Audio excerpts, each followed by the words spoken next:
नमस्कार दोस्तों। भगवान ने हम सभी को अपनी भावनाओं को व्यक्त करने व एक दूसरे से बात करने के लिए बोली प्रदान की है। संसार में कुछ व्यक्ति ऐसे होते हैं जो बहुत ही कम बोलते हैं और वही कुछ व्यक्ति ऐसे भी होते हैं जो बस बिना सोचे समझे बोलते ही रहते हैं। एक इंसान को इस बात का ज्ञान हमेशा होना चाहिए कि हमें कहां पर क्या और कितना बोलना है, कहां पर मौन या चुप रहना है। दोस्तों, आज हम इस वीडियो में कौन सी वह 5 परिस्थितियां हैं जहां पर हमें चुप रहना चाहिए। तो चलिए वीडियो शुरू करते हैं। एक बार की बात है, गुरु का एक शिष्य ज्यादा बोलने की आदत से परेशान था। वह जब भी अपने दोस्तों से मिलता तो उन्हें अपने विचारों को बताने लगता। उससे कोई व्यक्ति पूछे या ना पूछे, वह सभी को अपने आसपास की चीजों के बारे में राय देने लगता था। जब भी कोई आश्रम का अन्य छात्र उससे अपनी समस्या बताने आता तो वह बिना पूरी बात सुने ही उसे अपनी राय सलाह देने लग जाता था। उसे अपने आसपास की चीजों के बारे में जो भी आधा अधूरा ज्ञान था, उसे वह अपने दोस्तों के साथ बात करते समय उस ज्ञान का दिखावा करता था। उसकी इन्हीं हरकतों के कारण आश्रम का कोई भी छात्र या शिक्षक उसे गंभीरता से नहीं लेता था। उस लड़के की इन्हीं आदतों के कारण आश्रम के अन्य साथी उसका मजाक बनाते थे। धीरे धीरे उस लड़के को भी समझ आने लगा कि उसकी इस ज्यादा बोलने की आदत के कारण कोई भी अन्य छात्र उससे बात करना पसंद नहीं करता है। वह स्वयं भी अपनी इस आदत से छुटकारा पाना चाहता था। एक दिन वह अपने गुरु के पास गया और अपनी सारी समस्या अपने गुरु को बताई। गुरु ने कहा, बेटा, ज्यादा वही इंसान बोलता है जिसे लगता है कि वह सब कुछ जानता है। ऐसा इंसान जो यह जानता है कि वह बहुत थोड़ा ही जानता है और ऐसा बहुत कुछ है जो उसे सीखना है, वह कभी भी जरूरत से ज्यादा नहीं बोलता है। और ना ही वह व्यक्ति बिना मांगे कभी अपनी राय या सलाह देता है। इसलिए सबसे पहले यह अभिमान हटाओ कि तुम्हें सब कुछ पता है। इसके पश्चात गुरु ने कहा कि मैं एक दिन में तुम्हारी ज्यादा बोलने की आदत को खत्म तो नहीं कर सकता। यह आदत तुम्हें ही धीरे धीरे खत्म करनी होगी। इसके बाद गुरुजी ने कहा कि मैं तुम्हें इतना जरूर बता सकता हूं कि किन परिस्थितियों में मनुष्य को चुप रहना चाहिए ताकि इंसान खुद को किसी बड़ी मुसीबत में पड़ने से बचा सके। तो आइए जानते हैं वह 5 परिस्थितियों या मौकों के बारे में जब इंसान को या चुप रहना ही फायदेमंद साबित होता है।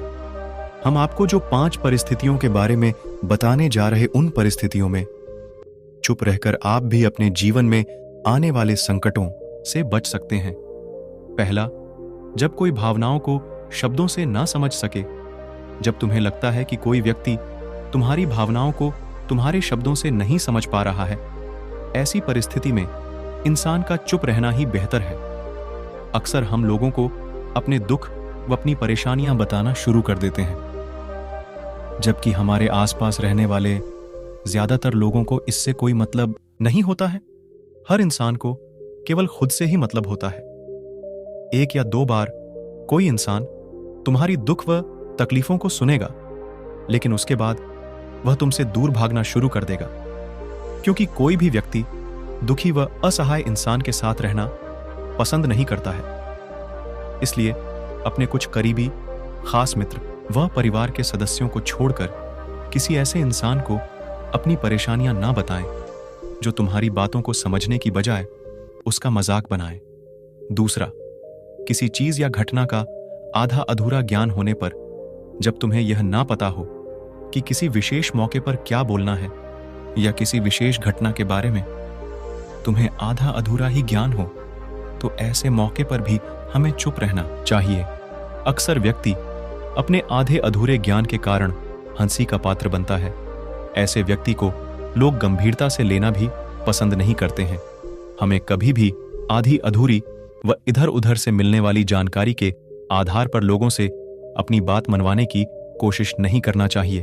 तीसरा, जब कोई इंसान तुम्हारे सामने किसी तीसरे इंसान की बुराई कर रहा हो, तब ऐसी परिस्थिति में भी तुम्हें चुप रहना चाहिए।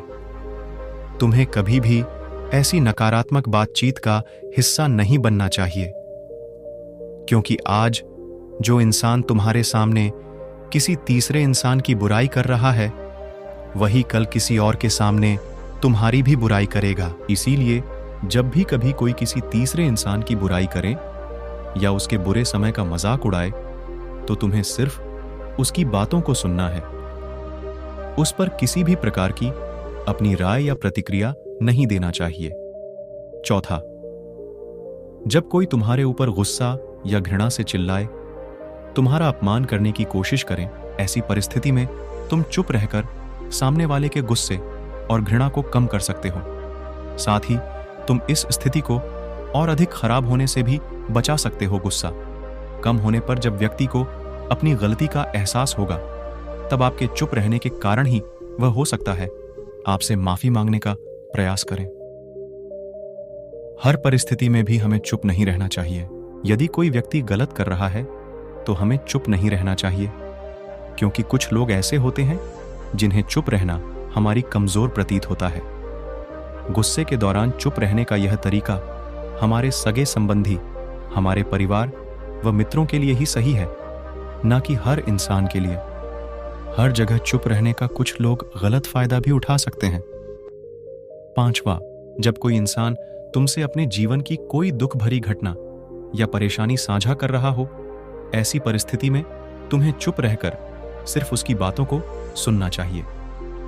कुछ लोग ऐसे होते हैं जिन्हें अपनी समस्या सुनाने पर वे तुरंत समाधान देने लगते हैं, जबकि कोई इंसान जब अपनी परेशानियां बताता है तब वह चाहता है कि हम उसकी बात ध्यान से सुनें। क्योंकि जब हम किसी की पूरी बात ध्यान से सुन लेते हैं तो उस इंसान को एक आत्मिक शांति का अनुभव होता है। उसे लगता है कोई तो है जो मेरी बातों को ध्यान से सुनना पसंद करता है। अगर आपको यह वीडियो पसंद आए तो वीडियो को लाइक, चैनल को सब्सक्राइब करें।